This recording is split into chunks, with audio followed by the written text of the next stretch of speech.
I'm Julie Perry, and this is Wayne, my husband, and we're going to be teaching you how to make all kinds of things today. I'm going to give you a little history of Wayne and I and the rugging business. This is my 13th year making rugs, teaching people to make rugs, selling rugs, and all that.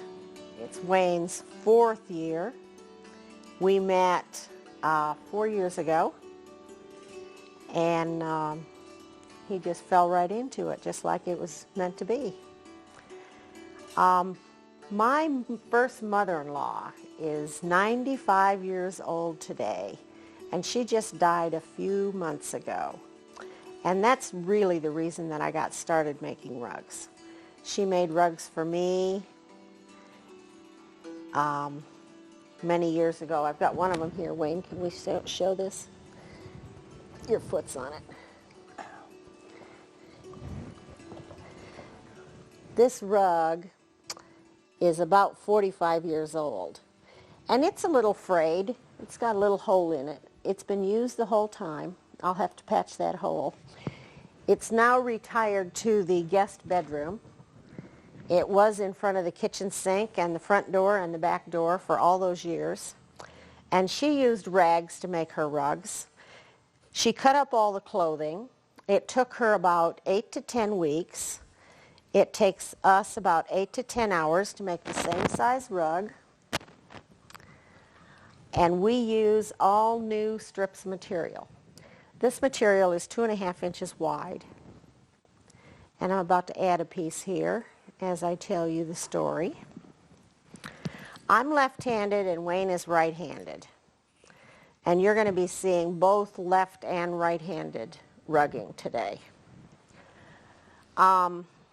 Years ago in Norway, Sweden, and Denmark, the Scandinavian countries, the people made mittens and strainers using this technique.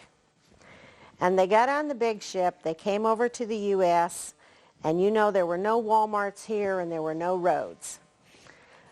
So they cut down the trees, they built the log cabin, and winter came. Mama said, boy, these dirt floors are really cold. And so she was smart enough to convert that pattern to rug making. And they took their clothes and they used part of the deer that Papa went out and shot. And that could have been the bone or the antler. And this is a cow bone. A man made this for me last year. So that's the sample of the bone, and that's what they use for the needle. Now we use a wooden needle. A wood carver makes the needles for us. And as civilization progressed, they started using a toothbrush for a needle. And here you just file off the bristles, file it to a point, and maybe make that hole a little bit bigger. And you can still make your own needles today if you want to. Our needles are $5 each, and they're guaranteed. So if they break for any reason, you just send it back and get another one. And there's one other story that's very important, and everybody likes this story except Wayne. He is just tired of it. I was doing craft shows alone, and I was at War Eagle in Northwest Arkansas. And no matter where I was at a craft show, I would be teaching, and when I teach, I say, this is the worker, this is the woman, she does all the work. This is the runner, this is the man, he just runs around. Now you have to realize there's 2 pieces of material that go into the rug. And the man is very important. And that's true in life too. The man is very important. And as you go down in the rug and come up in the loop, you're wrapping around the man. And in life, you need that man for stability just like you do in the rug. And so when I got to this point of my demonstration, then I would say, I need a man. And I would yell real loud. So, you know, maybe if there was one walking by, they'd hear me. And it was just always a fun thing to do. Well, lo and behold, one day, Wayne happened to be walking by, and he heard me yell, "I need a man," and he stopped dead in his tracks, and he looked at me, "Honey," and I said, "Are you married?" And he said, "No." And that's how it all started. Now we are. And you know, the women just love that story. And usually when we're at Silver Dollar City and I tell that story, he is off running around going on a break or something, but he comes back and then they all laugh and he knows, oh God, she told it again.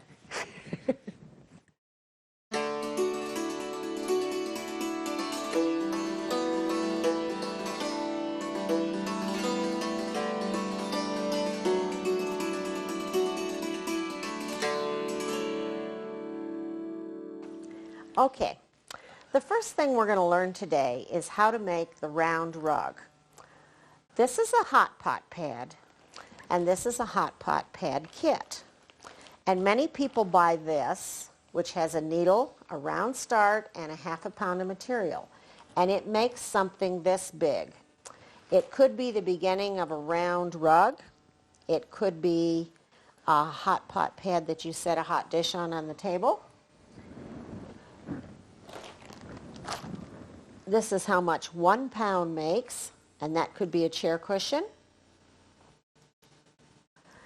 And this is made out of wool, and I'm just starting to make a round rug. And the wool is cut narrower. So we're going to start around.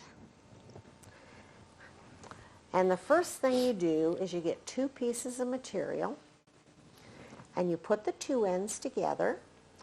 Now look here. You bend this over a 1/2 inch. You cut a little V right in the center.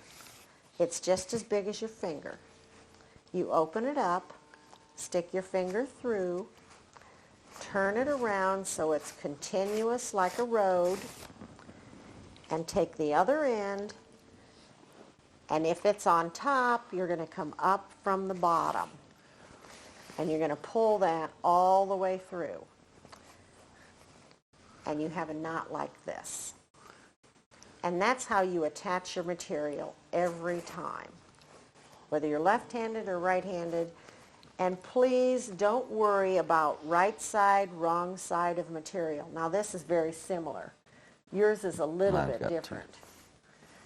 But that's the least of your worries when you're starting.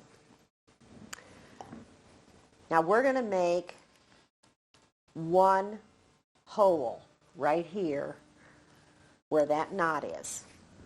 And that's going to be about as big as your finger.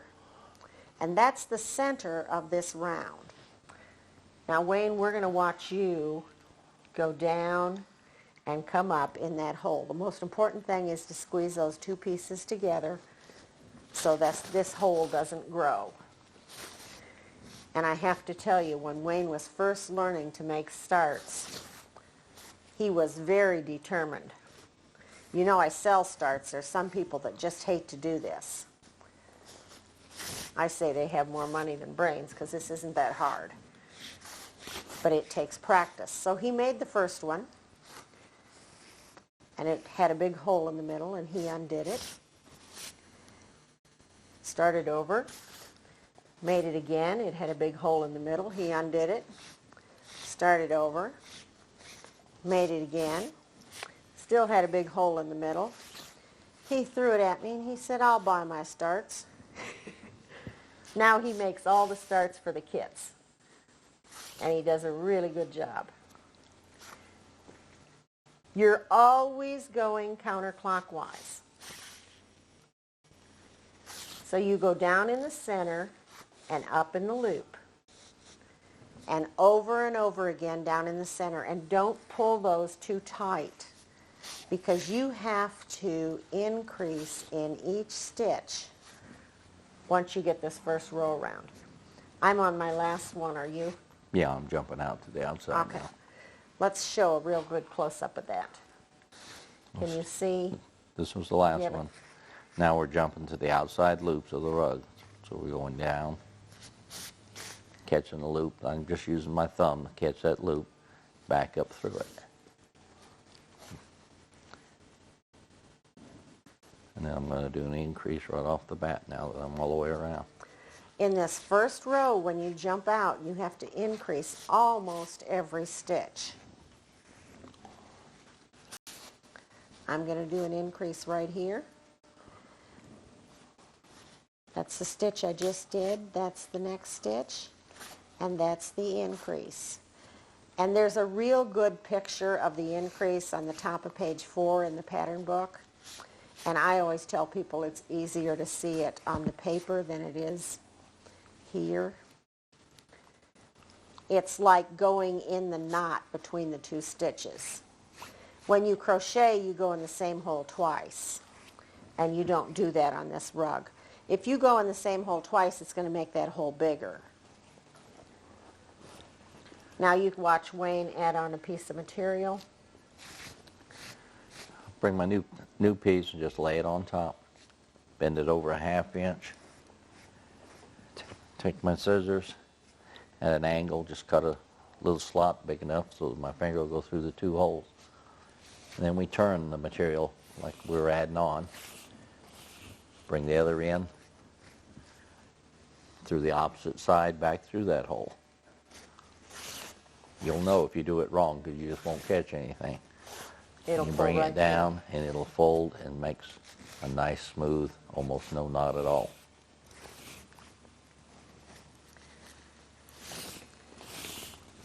Now my center is really, really tight. Is yours? Yeah, I have no hole at all. Right. I taught one lady and she invented a really small needle so she could stitch that center hole together. I said, lady, what you need to do is learn not to have that hole in the center.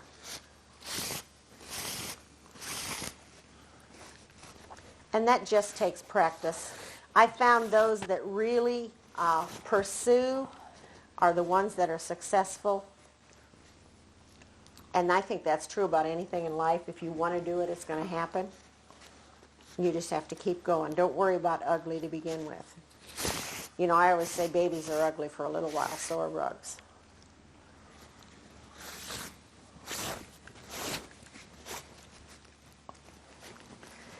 And then you just continue. Now on the round, I did this much, stopped, changed colors for 3 rows. Then I did the green, stopped, changed colors. And I increased way too much on purpose so I could show what a rug looks like when you've increased too much. See, it's kind of floppy. It's not laying flat. If you lay it down, that's what it looks like. And that means you've increased too much. Now, you don't have to take out. All you have to do is just don't increase it all next time around, or skip a stitch here and there. And it'll be just fine. Okay, we're going to do the basket now. I have a basket and you have a basket. And you're going to show how to turn it over, and I'm going to show the handle. And you're going to show first.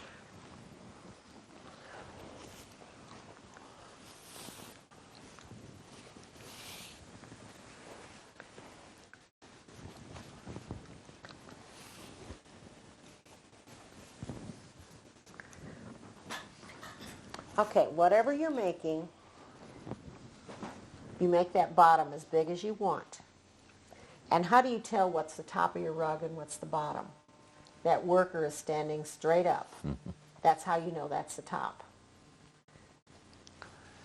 So you've made that bottom as big as you want. I've got my bottom the size I want it.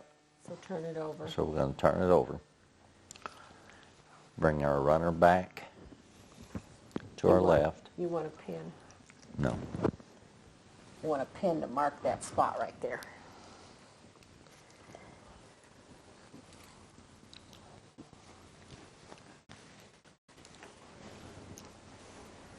And we got the runner laying back, and all we're doing is we're going to reverse and go back to our counterclockwise. Again, down on the rug, up through the loop.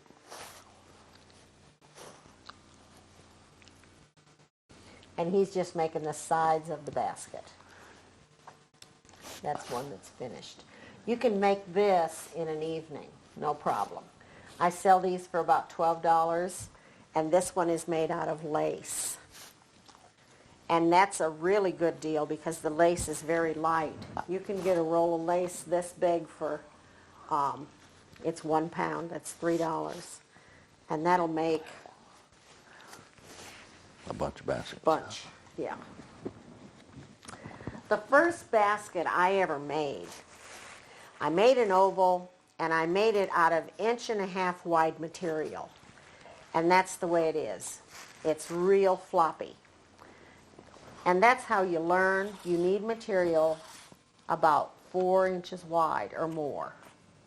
And that's the width of his, and that's going to make a nice stiff basket. The width of this lace is wider. And then I doubled the runner. I used just plain white for the runner. And these lace baskets are really popular.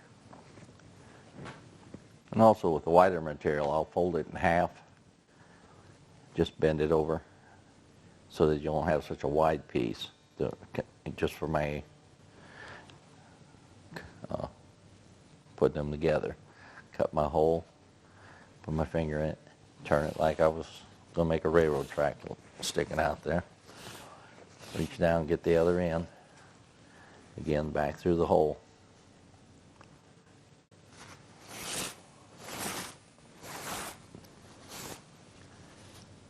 That way we have a nice smooth knot.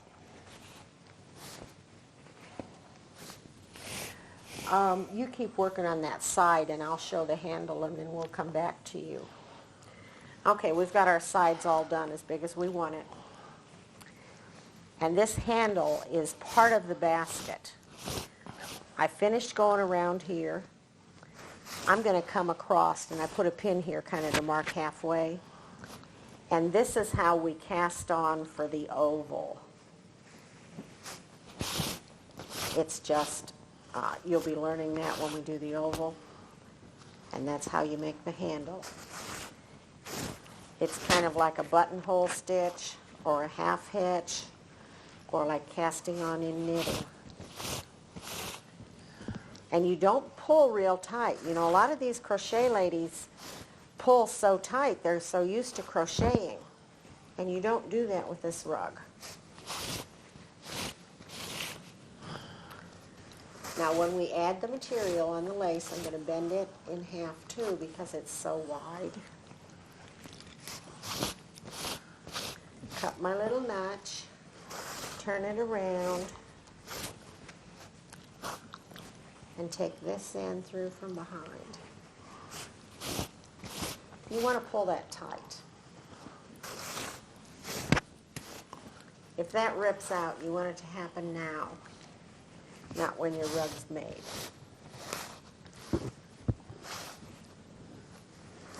Now, for some reason, the handle tends to grow.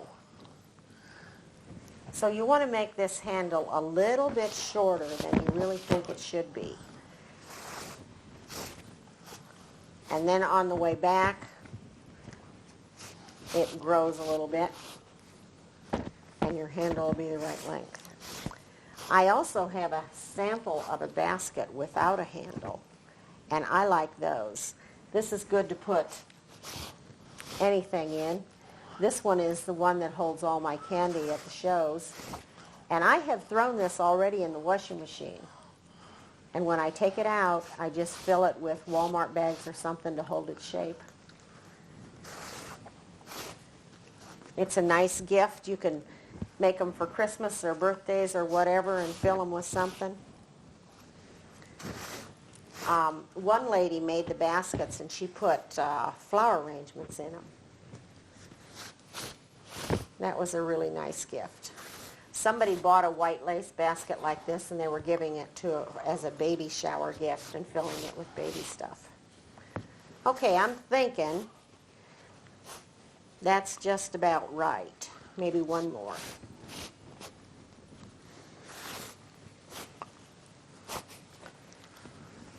And that's just kind of a chain of knots all the way over. I'm going to go through the basket right where the pin is.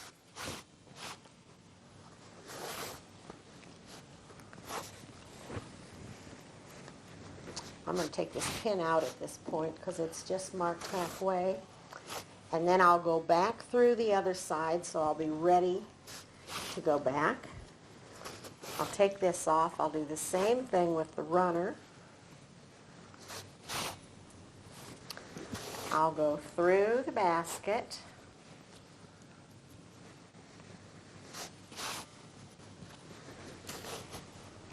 If I can find a hole.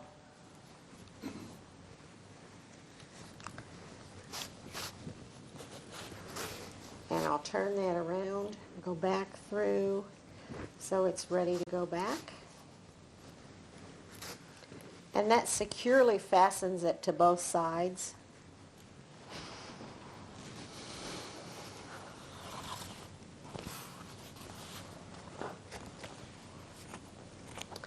Okay. Now we'll put the needle back on the worker. And going back, I'm going to go down in each one of these holes. Down in the rug and up in the loop. And when you first begin to rug, you're going to have to talk to yourself and say that. Down in the rug and up in the loop.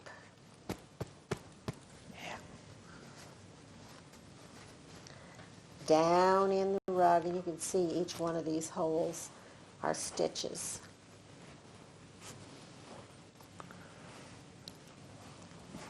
And I want to tell you, you cannot make a mistake that I haven't made.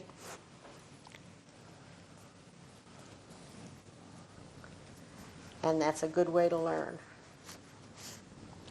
How are you coming?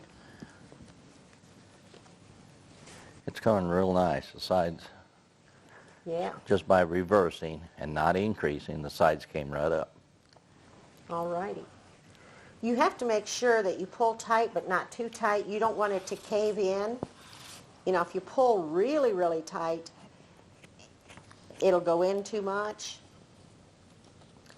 Another thing I did is cover this wastebasket, and that was in the bathroom with the matching rug and toilet seat cover and tank top and everything. And that's kind of the same principle, but when you come up, I had to kind of increase a little bit because it got bigger.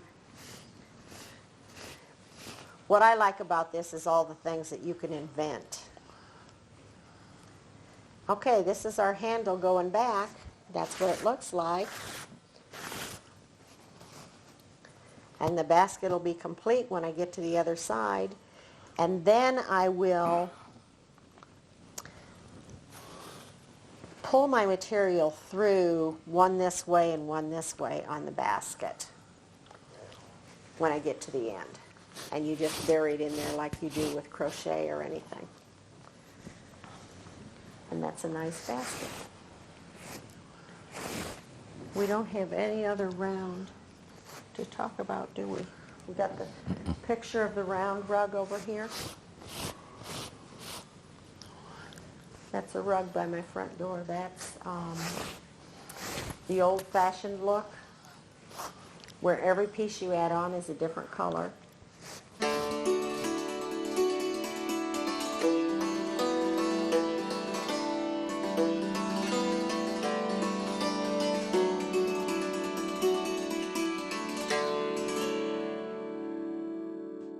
Okay, now we're going to show you how to make the oval rug. In whatever you buy from me, you will have an oval practice start. And this is what it looks like.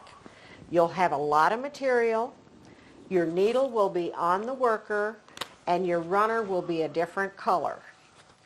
And we make the runner and the worker a different color so you can see more easily which is which, and make sure you're wrapping around the runner. And you'll go down, bring it all the way to your finger,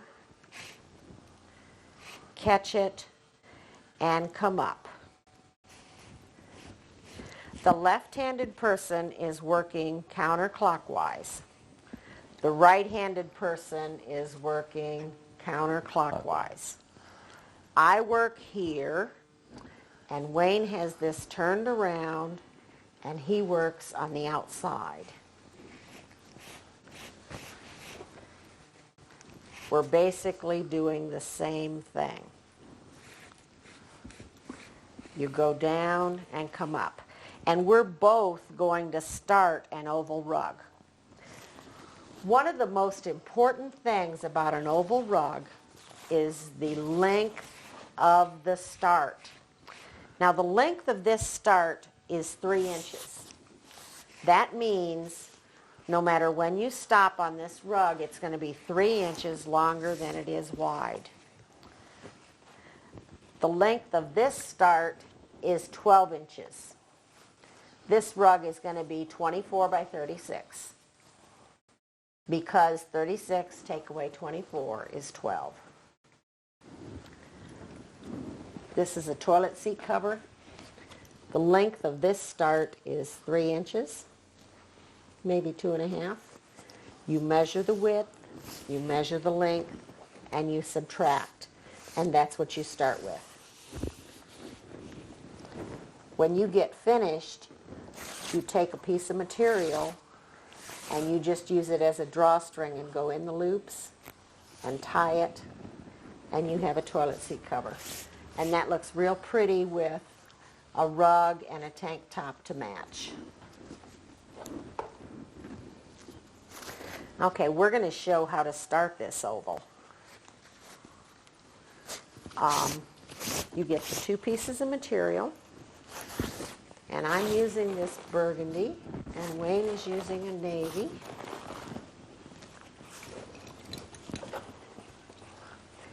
And a lot of people ask how long, and I go that long. Length really doesn't matter. I'm going to attach these two. Width is much more important. I like 2.5 inches wide. It makes a nice heavy rug. When you stand on it, you know what you're standing on. It feels good, barefooted or with your shoes on.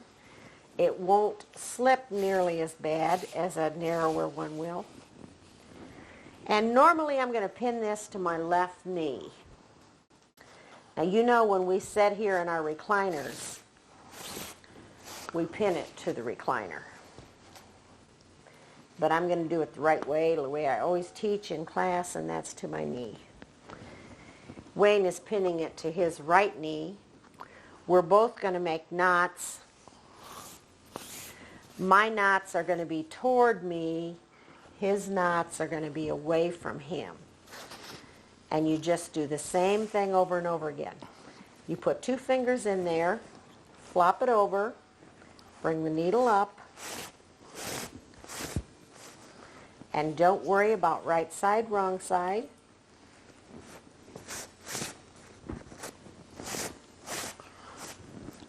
You want to keep it taut because you don't want this to twist. You want to keep these stitches on one side and the flat side on the other side.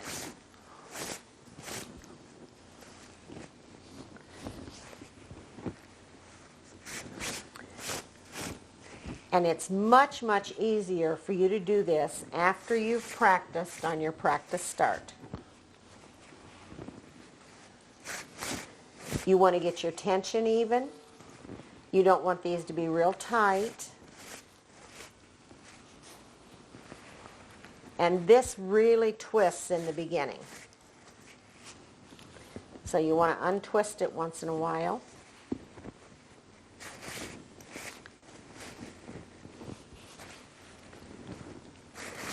Are we racing? No, I'm just going at my normal speed.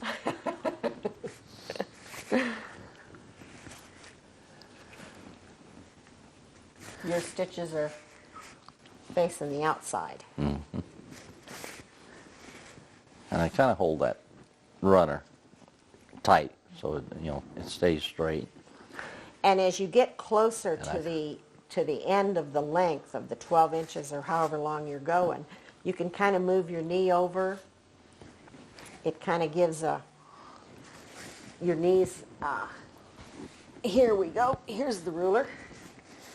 And that is almost 12 inches. Usually the length of that material will make about 12 inches.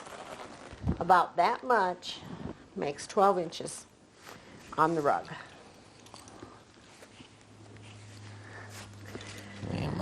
Now I'm going to show that first turn, and you're going to show the second turn. When we get to the end here,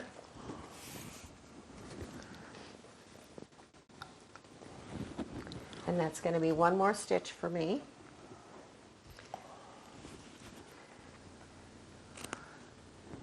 Whoops.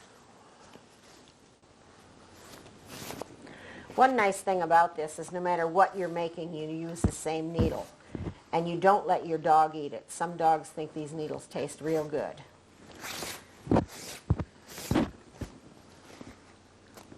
Okay, I've got 12 inches. I'm going to unpin it and leave the pin in it. Now this is crucial. The runner goes right by the flat side. This is where your stitch came out. You go right back down in that hole. It looks like it's going to pull out. The reason it won't is you're going to catch the loop. You're going to come up in that loop, and that's called your turn stitch. Then you will do an increase, which is in between where you were and where your next hole is. It's that little knot. That's your increase. You go down, catch that loop, and come up. Now after you get these first 3 or 4 stitches, you'll get the hang of what it's looking like. The hole is on this side, and the come up is on this side. So you're really working both sides. You're putting the stitches on the flat side. Down, catch the loop, and come up. And it looks like a ladder. There's bars across the top, and there's bars across the bottom. And actually, these rugs are reversible. I can tell one side from the other, but most people can't, especially after you walked and washed it and everything after a year or two. You can't hardly tell the difference. You'll do this all the way to the end.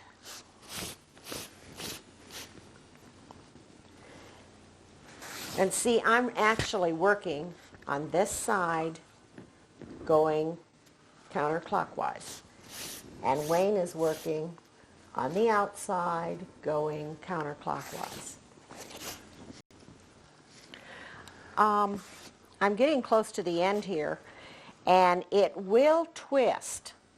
You must be very careful to keep this flat side on the one side, and don't push your stitches all down toward the end. I'm about to add on more material here.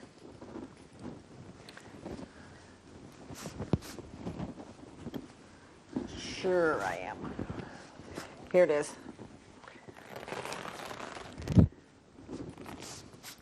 When you get material from me, it'll either be on the roll or it'll all be cut into strips like this, one way or the other. We get it all new from curtain factories. And if it's not 2.5 inches wide, we make it that width.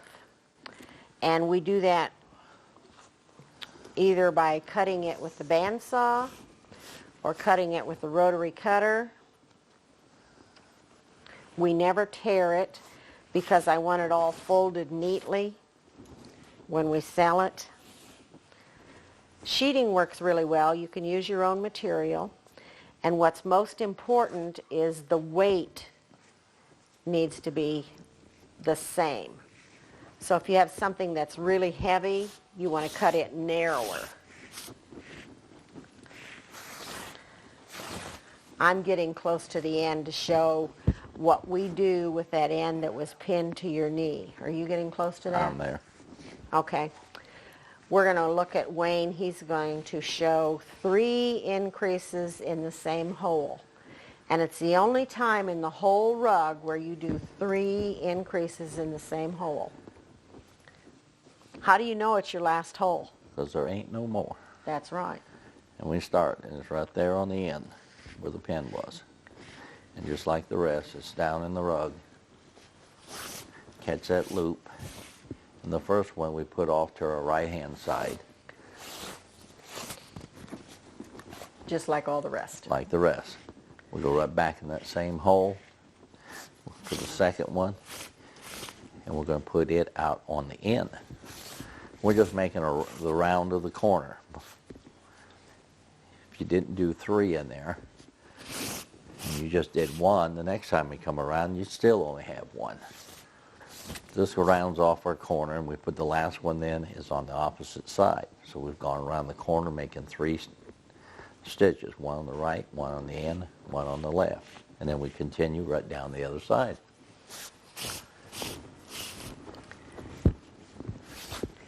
Now you've just done the very hardest row in the whole rug. After this, it's just a matter of hit every stitch. When you get to the end, you work your way around. And that means never increase in the same hole again. Go in between as much as needed. And I was just counting for the fun of it last night, because everybody asked me how many stitches do you do? And it might be 3 and it might be 10. So on this rug here, the end is anywhere across here. And in this area, I did 10 increases. And 10 might be too much for some people. How do you know? You lay it down. If it's laying flat, you increased enough. And you must lay it down every row or 2. Keep looking at it. Keep watching. We have a sample of too many increases, Wayne.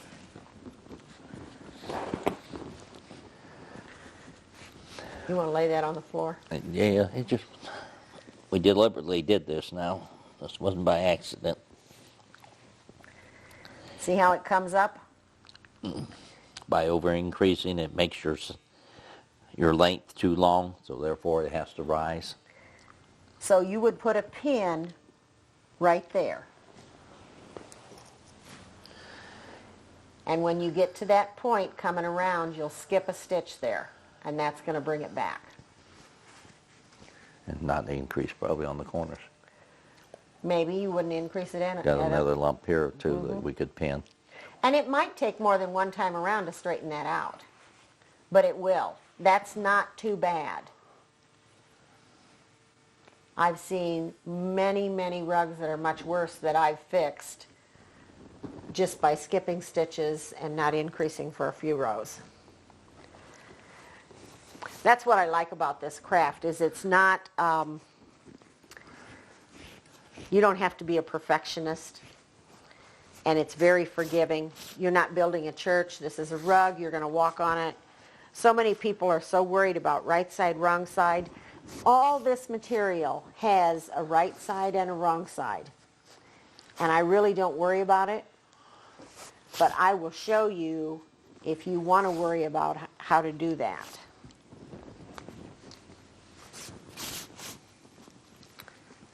Especially in the beginning when you're learning, please don't worry about right side, wrong side.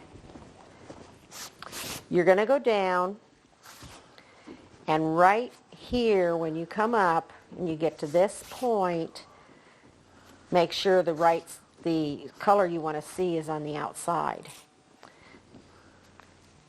You pull all the way down. When you get to right here, make sure the color you want to see is on the outside. Now this is kind of folded that way, and you're lucky if that happens. It takes about 10 to 12 hours to make this rug. And I get $47 for it. So that's $4.70 an hour if I steal the material. And you know the material costs about $10, so that's $3.70 an hour. And then if I'm going to worry about right side, wrong side, that's going to bring it down to about $2 an hour. And people think my rugs are beautiful, so I just don't worry. Another important note. On this rug, I did 5 rows, 5 rows, 4 rows, 4 rows, then 3 rows, 3 rows, then 2 rows, 2 rows. I always stop on the end at the same place, change color, and you really can't tell that. I have samples of placemats here. These are Christmas placemats. It's the old-fashioned look. And I was talking about finishing on the end and changing color. When you do the old-fashioned look, every piece you add on is a different color, so you don't have to worry about. But what I did in these is I did 3 old-fashioned, 1 row green, 3 old-fashioned, 1 row green. And one of these has a mistake in it. And nobody will ever know. They'll be sold as a set. I'll point it out to you. When I was doing this row right here, I forgot to continue with green all the way around. You see there's green, green, green, green, but over here there isn't. Part of that row is missing. And all these perfectionists that are making rugs really worry about that. And this is just a sample of it really doesn't matter. This has white in it and this does, but then I ran out of white for those two. And that probably shows more than anything else. If you're making 4 of anything to match, I always start with the center and I'll do 6 inches, 3 rows, and do all 4 of them. And then I'll put my 1 row of green on all 4 of them. And then go back and do 3 more rows of the variegated. That kind of makes them equal, so you make sure you don't run out of the green or anything. This takes 1.5 or 1.25 wide material instead of 2.5 inches because you don't want it to be so heavy. And the first rug I ever made, I used this width. And I don't like it as well for a rug, but it's nice for a placemat. And what's nice about it is you can make it any size you want. If you want it wider, you just make this shorter and make it wider.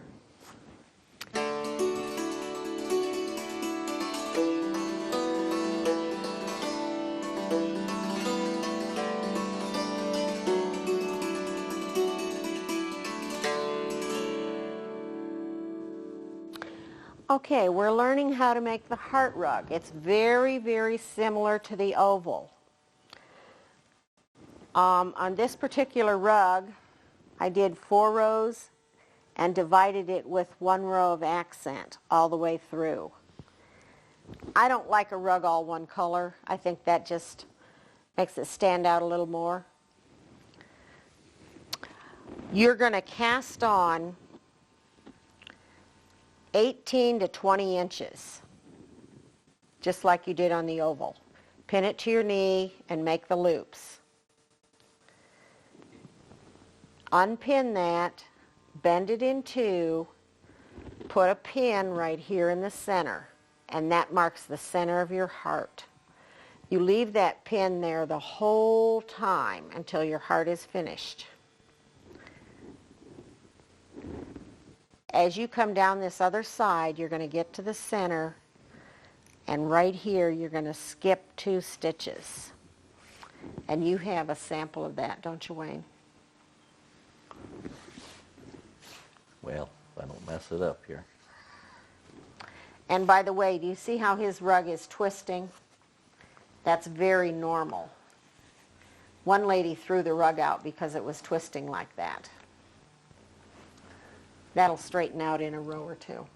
But right here where the pin is in the center, we'll go 1, 2, skip the 2 stitches, go to the 3rd one. Again, down and up. And we want to pull this one real tight. By doing that, that just bends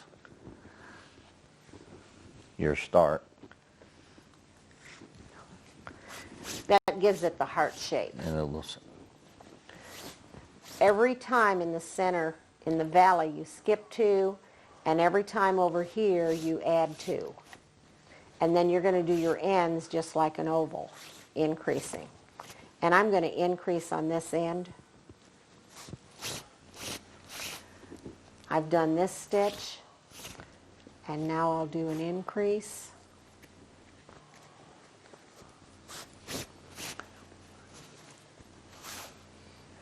Now this is 3 in the same hole. That's what this is.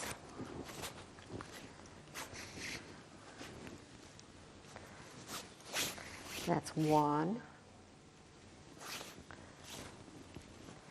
That's 2. And that's 3. And then we hit these stitches going down. And it's time to add on material. Now you can make heart pillows, heart wall hangings, heart rugs, any size. I made one of these for a neighbor, and they pinned it on the back of the chair for a headrest. And that'll keep the chair clean. I give them for graduation gifts for kids, make them in the school colors, and they can pin them on the wall and put their medals and things on them. One little girl just laid it on her dresser. It was just like a dresser scarf or decoration. And the heart pillow, you take muslin, cut it out the same shape as your pillow, make 2 pieces, sew them together, turn it inside out, stuff it with your fluff, and just sew it onto the heart. If these strings on the rug really bother you, you cut them off. Well, that's a price tag. All these little strings, if they really bother you, you cut them off. Some people really want those strings on there. They like that. The more you wash it, maybe the more strings you'll get. If you're bothered by it, cut it off. These pillows can be made any size. That's a pretty big one. You could take that one and make it into a pillow. And on the heart, it takes about 13 rows for the rug. 1, 2, 3, 4, 5, 6, 7, 8, 9, 10, 11, 12, 13. You don't want to go so far that you lose your valley. On this pillow, it took 1, 2, 3, 4, 5, 6, 7, 8, 9, 10. And this is only 1, 2, 3, 4, 5. This is all one color. I rarely do that. But that's about it for the heart. You'll probably have to increase more on the end than an oval because you're skipping here and you're pulling it in. And you might have a little crease that comes down the center, but it's not bad. That's from pulling it every time. You just want to make sure it lays flat. Good luck with your hearts. People love them. They're good for gifts, wedding gifts, birthday gifts. I don't have any problem with people refusing rugs I make. I just say what color and they tell me and they love it. Christmas is taken care of and it's not expensive.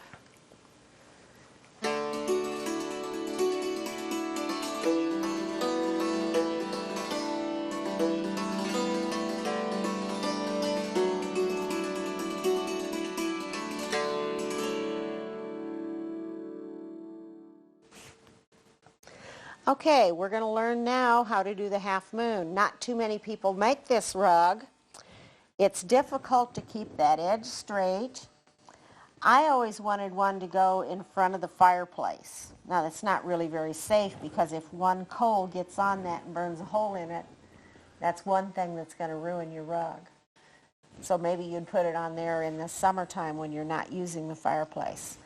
Mostly we put them in front of the refrigerator or in front of the sink. It works really well in front of a chair like this, especially if your edge is not perfectly straight.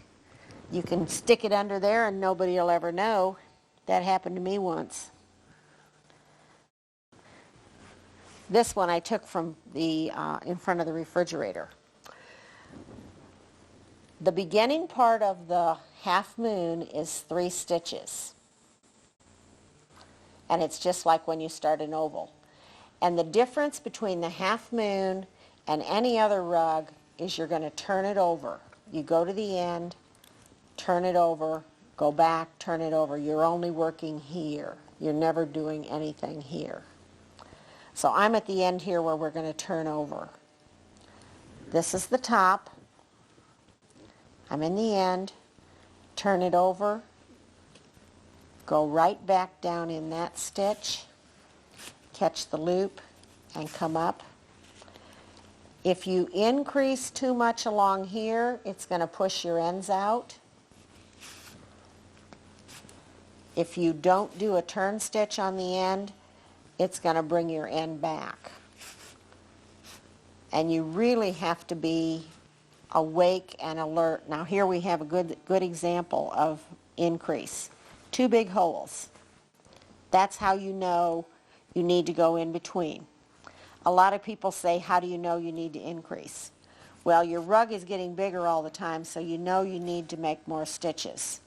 Where you do it is not really, doesn't really matter that much. I'm going to do it again. If you do 2 increases right in a row, that's fine too. It doesn't matter. I'm going to go to this bigger rug that I'm working on. It's best not to change material too often when you're doing the half moon, because you want your change to be right here. See, I've added on the next color. All I did was anticipate 2 more stitches to the end, and then my new color will start. So I go down,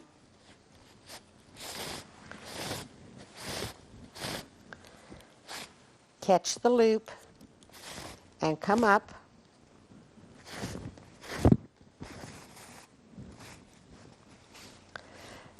This is the last one that's obvious.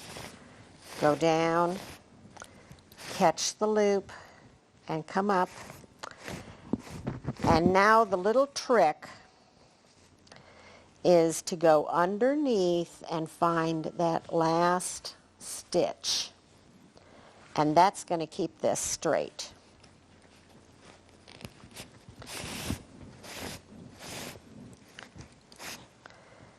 Then we're going to turn it over.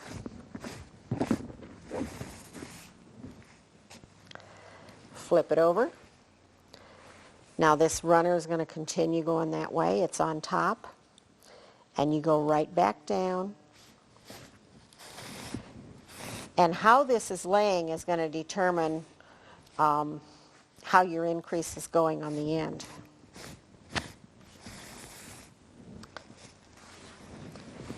See, this is really pretty straight. And I'll tell you, the first half moon I made was just perfect. I thought, well, that's not that hard. Well, you know what happens when you get overconfident.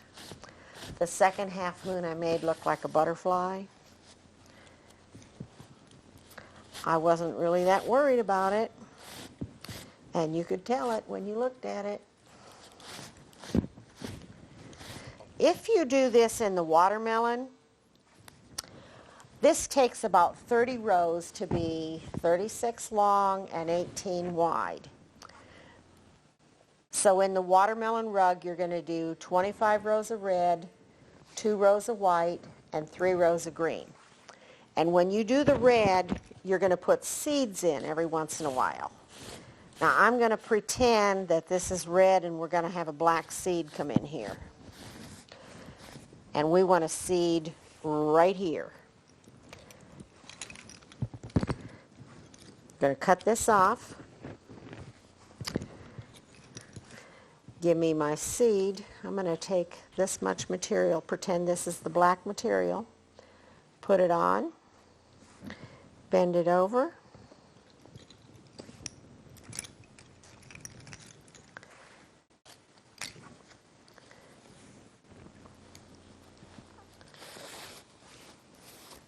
now we're going to make that about 2 or 3 inches long. Cut it off. This is my black seed. Go back to the red. We got a lot of pretending here. And put this back through.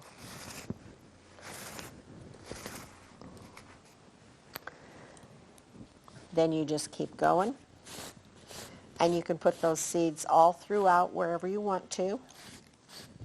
If you want a whole lot of seeds, you do that a lot.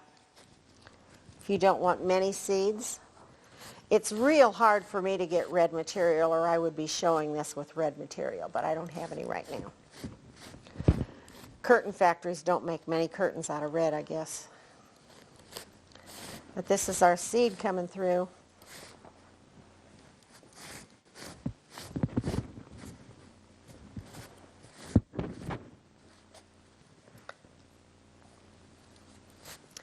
And you're going to see that seed both on front and back. And on this rug, front and back are both the same. And it's kind of the ripple effect. See, that piece is a little different color. That's your black seed. And you see it the same on this side. But that's changing color. Now you use this same method to do a rectangle. Okay, this is the contour toilet rug. Goes around the toilet. And I invented this, and it is made the same way as the rectangle and the half moon. And I was talking about how I don't like the rectangle and it's really hard to keep it straight. And I have a sample here. What happens on the rectangle rug is this end turns under and this end turns up. And that's overemphasized. And the reason it is that way is because you go to the end, turn over. The same thing is true on the half moon. And it's very, very hard to keep it straight. And you see, as small as this is, it's not straight. Another thing that's very difficult to do is to coordinate your colors. You want this end to the rectangle to look the same as this side. And this is a contour, red, white, and blue, that's going around the toilet. It's for my sister. And I had to figure out how much of each color so it's going to look the same. And the last part I have to do is this long red on the side. And I've started out here. I think I'm in a knot. We'll just undo this.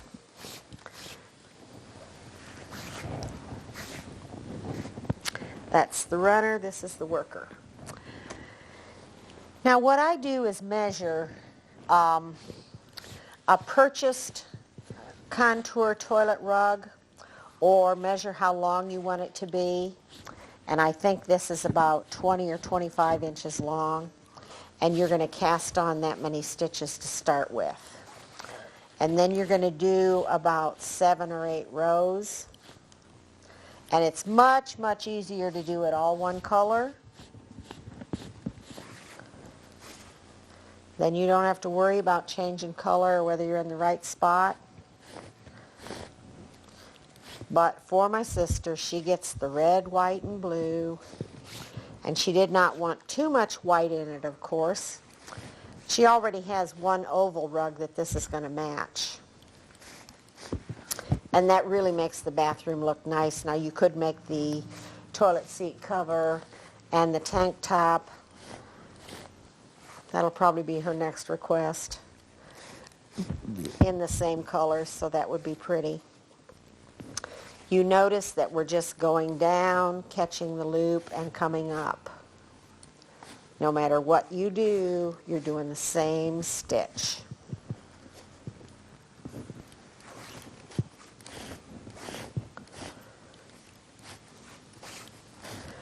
And when I get to this end of the white, I'm going to extend on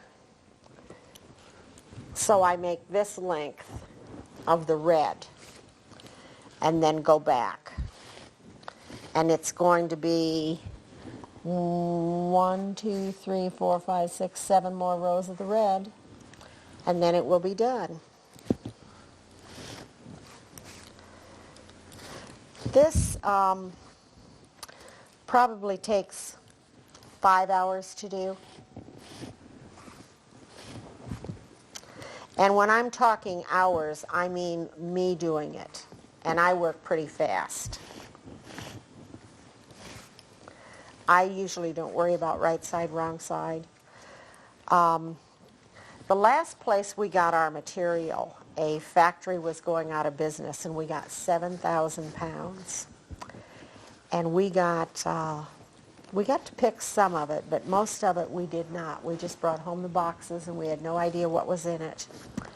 And that's how we got the lace, and that's how we got this satiny stuff. It's serged on both sides. And Wayne said, "Oh, what are we going to do with that?" Well, I'll tell you, he just loves it. He said, "Don't sell any of that. I want it all." This is another kind that we have that looks kind of like a velvet. It's got a pattern on one side and not the other. And we like it a lot. Most of the ladies like something that's the same color on both sides. And they like something that doesn't ravel a lot.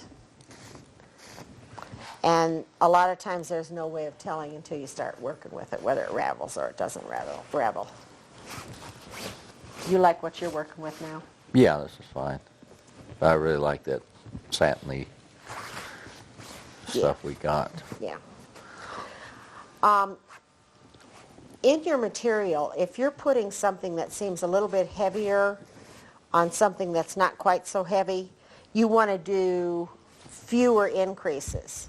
If the material's a little bit narrower or a little bit lighter, you're going to have to do more increases. And pull it all the way down to your finger before you come up, and then just a little tug. And I just want to get to this end to show how we're going to continue to make this part come out that goes around the stool.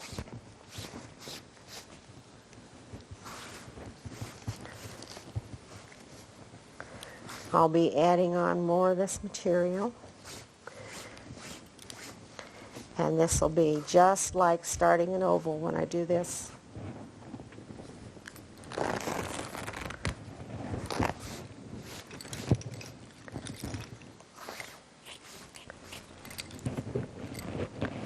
Okay, put the two ends together, bend it toward you a 1/2 inch, cut a hole as big as your finger, turn it around, and take this end and push it through from behind.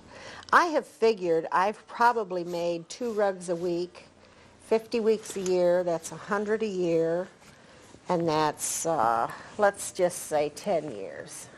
So that's only 1,000 rugs, but it's been 13 years, so I'm giving myself a little leeway there.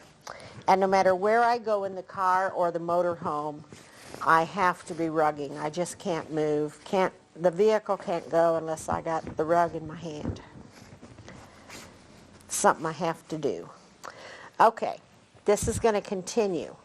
So I'm going to pretend it's pinned to my knee, hold the runner, and keep on going.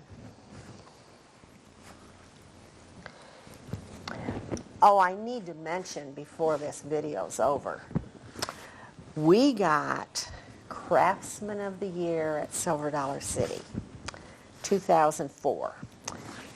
It's an award, I'll show it in the next segment. It's designed by the glass blowers, and of course the big shots picked us, and that was a real honor. We were just a visiting craftsman. We were only there for 9 weeks, and we were the only craftsman to get an award. And last year I don't think anybody got it, so we were pretty proud of that. And I really think it's because of the time we spend teaching people and the stories we tell. And that story that Wayne doesn't like, he's going to have to keep listening to because the people like it. Okay, when I get this, see how I'm doing just the casting on? That's going to make this longer, and then I'm going to turn around and come back. I just have to get it to that length and turn around, and then I'll do 7 rows of that, and this rug will be finished. Now I have invented the triangle, and it's the same method. I cast on this many, and instead of increasing when I flipped it over, I just flipped it over and kept going, so it keeps getting narrower. Now I don't know what you'd ever use this for, but we have invented it. I guess it could be a placemat, or kids would like it for something. But it's always fun to invent. And I do go to the first grade in Mountain Home, and I demonstrate all my rugging things. And the theme of the whole thing is invention. So that's one other thing that I try to emphasize to the kids, that they can invent.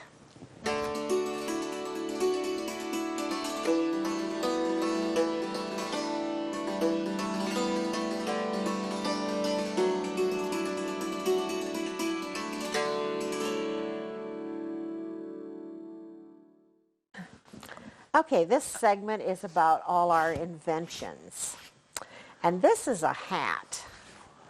And I don't know how silly it looks, but there's a couple people that have invented hats.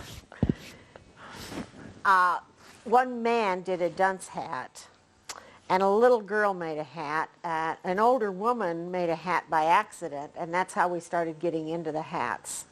And then there was a hat lady up at the rally in Iowa, and her whole spiel was on hats. So if you would like a rug hat, you can do it. There's just all kinds of ways. I added a bill to this one after I got the round so big.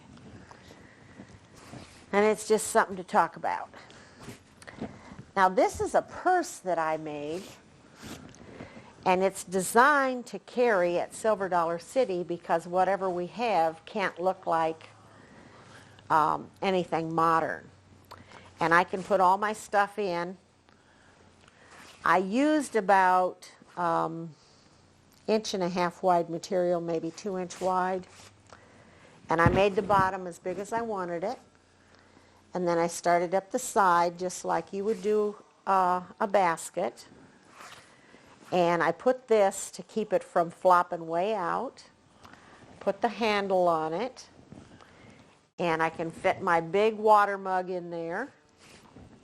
And everything else I have to take when I walk into Silver Dollar City, and I look like I'm in the 1880s, right? Oh, you got to notice my earrings too. That's an invention. And I have a pin with my name on it. Somebody made this little basket, probably a kid.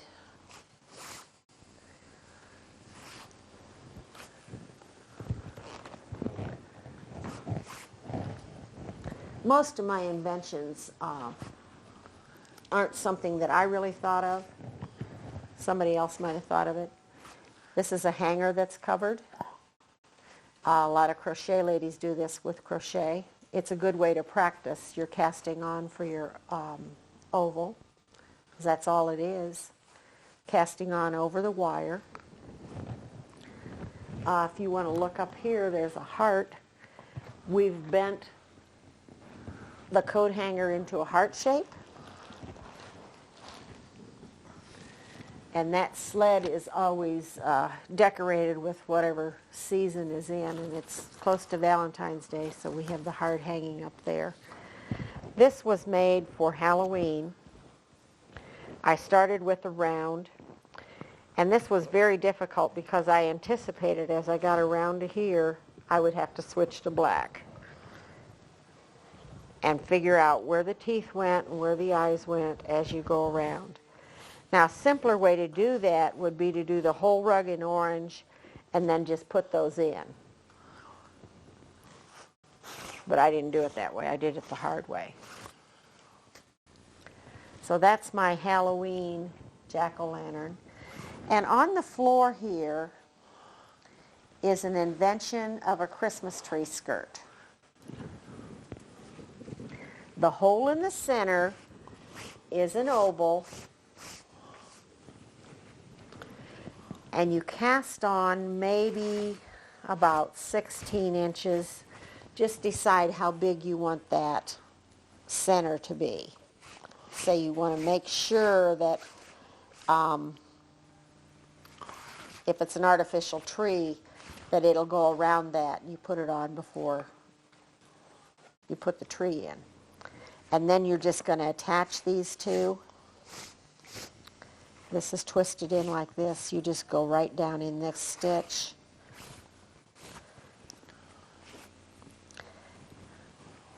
Get your runner over here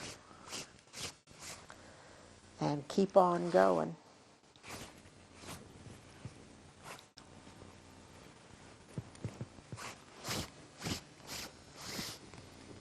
There we go.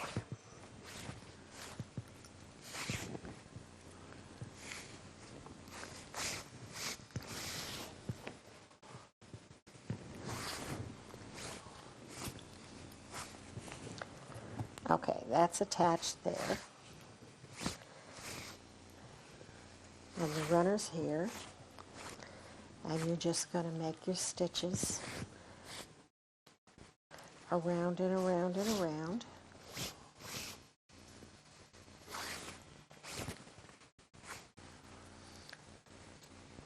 We have to get through that. There we are. And you go down in each one of these.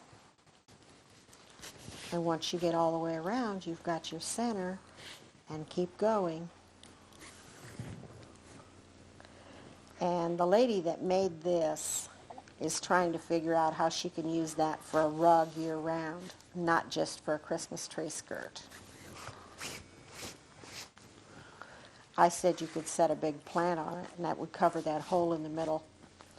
I do have a lot of these rugs with plants setting on them. We have 30 rugs in our house now. This is a little fringe that's attached to the very edge. And that's just simply knotted in by hand. But here we've got this going, and all the way around, and just keep going. And that's your Christmas tree skirt. Now the last thing is a snowman. I gave a lot of these as gifts. They're really fun to make, easy to make. You go to Salvation Army or Walmart and get your little hat. Now this hat I've cut in two, and I just tied this to keep it together. You put buttons on for the eyes, the nose, and the mouth. Take a little piece of wool and make that part of the scarf. Buttons for the belly. And each one of the circles is bigger. Okay, I've got my head circle, I've got my belly, and I'm going to attach the two.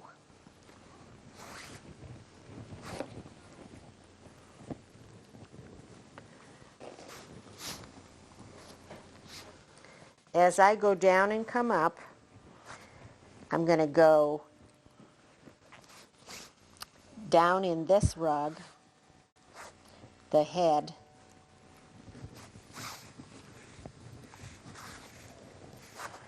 and come up in this one,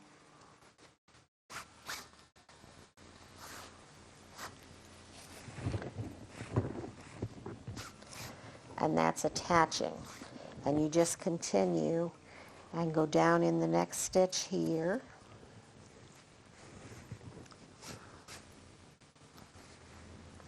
And this is a good way for us to sell all this lace we have, because it really looks like snow.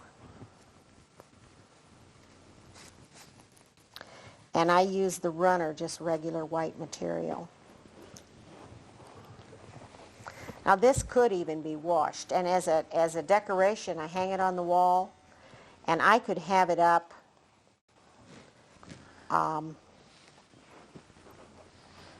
for more than just Christmas time. You know, it might be up for 2 or 3 months.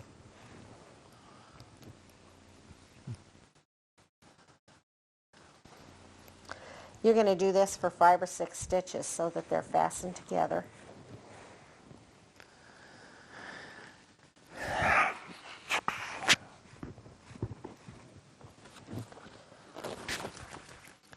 We're just looping them.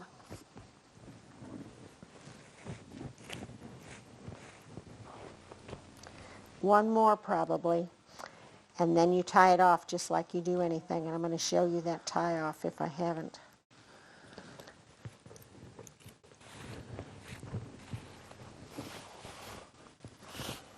Okay, the last one.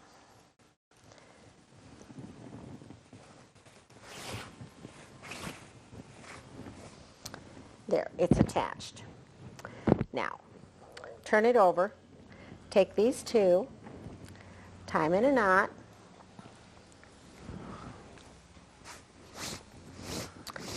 and you're going to work underneath the same way you were going about 6 stitches. We'll go underneath 2 stitches at a time.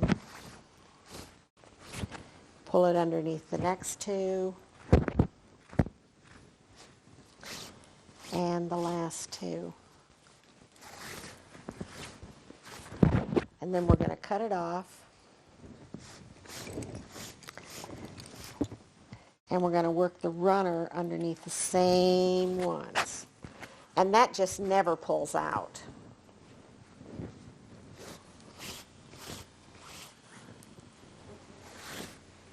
Underneath the same stitches.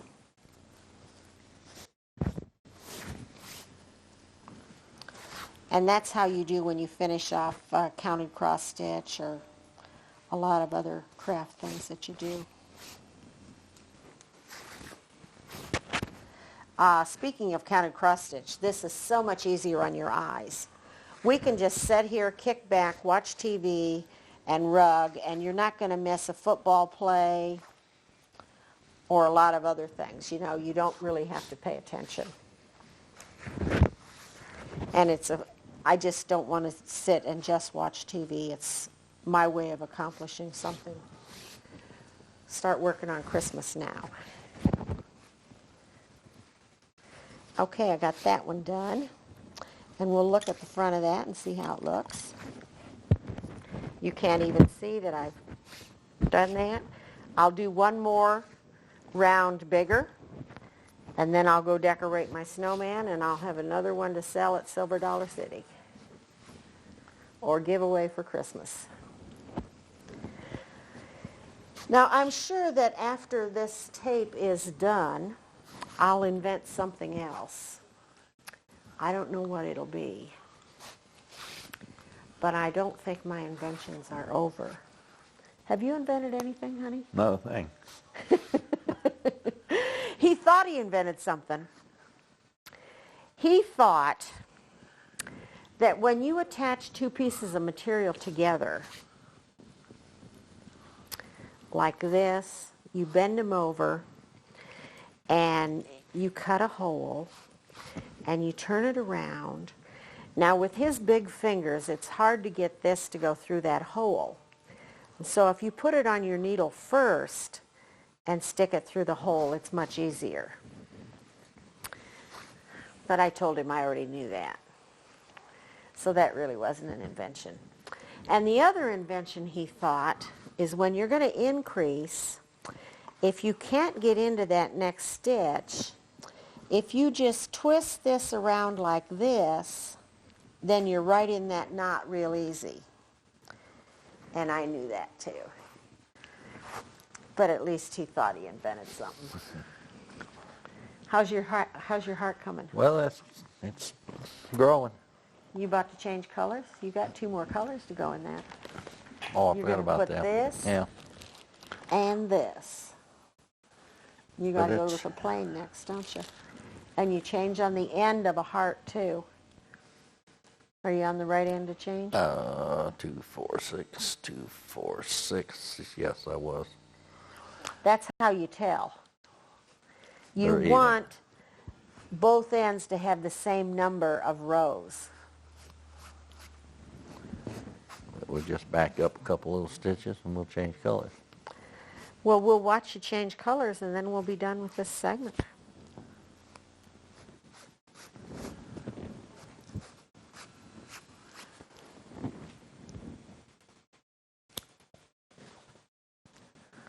The plain yellow.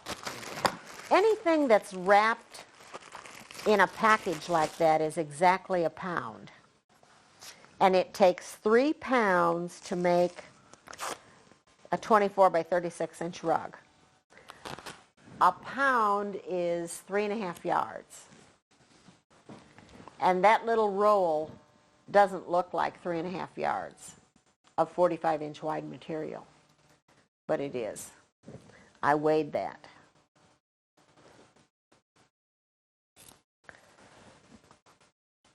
There's no hard and fast rule as to when you change color or how many rows you do when you do change. And that's what's kept me interested in this for so long, is the variety of patterns and stuff you can make. This is a stool cover, and I don't think we talked about this when we did the rounds. This is done just like the toilet seat cover. And this is a picture of our award we got from Silver Dollar City. It says Silver Dollar City 2004 Craft Achievement Award, Festival of American Music and Craftsmanship, Craftsman of the Year, Julian Wayne Perry.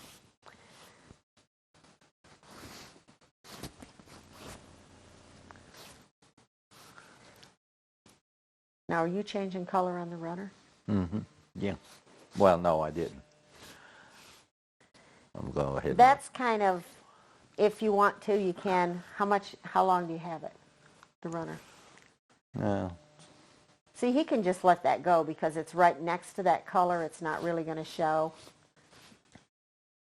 Some people, when they rug, the runner shows more than other people. You really can hardly see my runner when I do it. And I don't think you can see yours, can you? Oh, not this time, but sometimes it does show, so. Can we smash that down on the floor and look at it?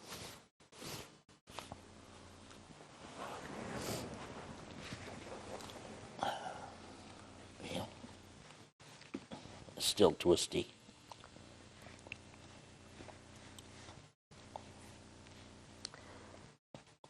But you can tell that it's flat. Yeah. And you can tell it's a heart. Some people think it's a boomerang.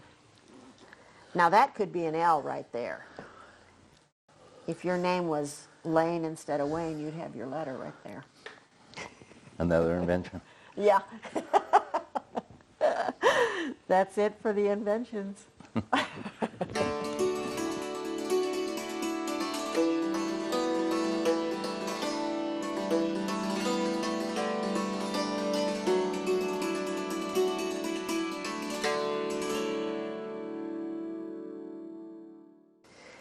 Okay. Wayne is just going to work on his big rug. It's going to be 7 by 8 when you're 7 finished. by 8. He started out with 1 foot, and it's for the floor in the living room. And it's called the old-fashioned look, which is my favorite kind of rug to make. He's got probably 10 to 20 different materials in there, and every 7 rows he's put 2 rows of bronze on. And that's what he's doing now. He's finishing up with 2 rows of bronze. Then he's going to do 7 more rows of the multi and 2 rows of bronze, and we hope it's close to finished at that point. We're going to talk about problems in a rug. This is a perfect example of not increasing enough. And if you lay it down every couple rows, you would know way back here is where the problem is. So what you need to do is increase more way back here. And that means you might do 10 on the end instead of 3, or 20 on the end instead of 10. You're just going to have to increase a whole lot to make that lay flat. Now at this point, we're way out here and we can't do anything about it except bring this runner up and cut it. That's going to release the tension and it will lay flat. You just cut that runner right there. The rug is not going to come apart. And I call this rug surgery, and I say that it's $150 a snip because you know how expensive surgery is. That's just our way of joking, but we can cut it enough so that it will lay flat. Now we already talked about too many increases, and this is at the point where it's easily fixed. We just put a pin in to mark it, and when you come around you just skip a stitch here, here, and here. Don't increase on the end, and it'll lay flat.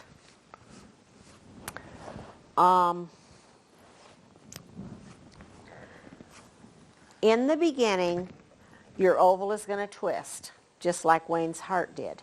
And you don't worry about that. It will lay out flat. As long as when you lay it down on the floor and flatten it out, you don't have ripples or anything, it's flat. Now we were talking about the cost of material. This is 1 pound. It's a roll of material. And what I did is I marked this $3 a pound because that's what we sell it for. The piece of material's on the outside and we weigh it and it's exactly a pound. Then I took my 45-inch wide material and I cut it pieces until I got exactly a pound. And then I measured it. So 3.5 yards is 1 pound. And if it's $3 a pound, it's 85 cents a yard and it's already cut. So it's really hard for you to find material at 85 cents a yard that's already cut for you. And if you're going to buy this at $2 a yard, which is a fair market price if you're going to Walmart, you're going to pay $7 a pound versus $3 a pound from me. So that's why we encourage you to buy material from us. And we do have a website, and we have an order form. And we go to Silver Dollar City. We go to War Eagle in Northwest Arkansas. We go to the National Winnebago Rally, and we teach ladies there. And we have people that come to the house all the time, and we teach here. The